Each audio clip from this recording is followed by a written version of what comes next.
હા મમ્મી, મારા નણંદ હાટું ને, મારા નણંદ હાટું તો મેં 5 ડ્રેસ લઈને રાખ્યા હે, પણ હું ઈ જાય ને તેથી એને આપીશ.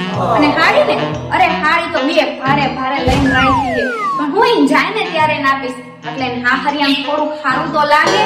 અને પાછા એને ભાઈ કાંઈ ઓછા નથી મમ્મી, એ કે બેન જાય ને એટલે 5000 રૂપિયા આપજે. કેસ આપી ગયા છે 5000, બોલો. હા, પણ ઈ જાય ને ત્યારે એને આપીશ. સારું લાગે ને, એમ થાય જો ભાઈ ભાભી કેટલું કેટલું છે, જાય ત્યારે આપવાનું જ છે ને બધું. 5000 રૂપિયા અને એ પણ રોકડા. એ નણંદબા, તમાર હાટું ચા મૂકું? એ ના જો રમણમાં વાત મારે મોડું થાય છે. મને તે તમે નંદે ભાઈનો સાસુનો ફોન આવ્યો છે, હું ઘરે આ તમે જાવ છે. જો આપણે ફટાફટ ચાલુ કરી લે પણ તમારે રોકાવાનું હતું ને, મહિનો દી કેમ જાવું છે? ના ના મને નથી રોકાવું, ક્યારેક પછી નિરાતે આવી. હા તો એમ કરજો. હા હા, કામ હોય એટલે જાવું જ પડે, એમાં હું જાવું તમે જ રોકી પડે ન તો. મૂકું. જાઓ જાઓ તમ તાર જાઓ. ભાભી કાઈ ભૂલાતું તો નથી ને? ના ના કાઈ નથી ભૂલાતું.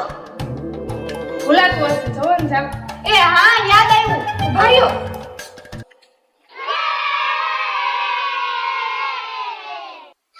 આ લ્યો, આ મશીનમાં તમારા ગાભા હતા ને ધોવાના. જાઓ હવે જાઓ. આ ઉભા રહ્યો. ઘરમાંથી હું દીકરીને ખાલી હાથે ન જવા દેવાય ને. ખાલી 11 રૂપિયા ના નો પાડતા, તમને તમારા ભાભીના હામે લેવા પડે. જાઓ જાઓ તમ તારે. એ બીજી વાર આવજો રોકાવા.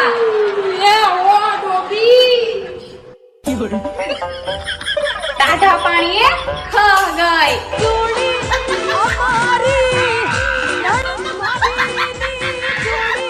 ભાભી તો છો કોઈ જોજડી નક્કી હતી.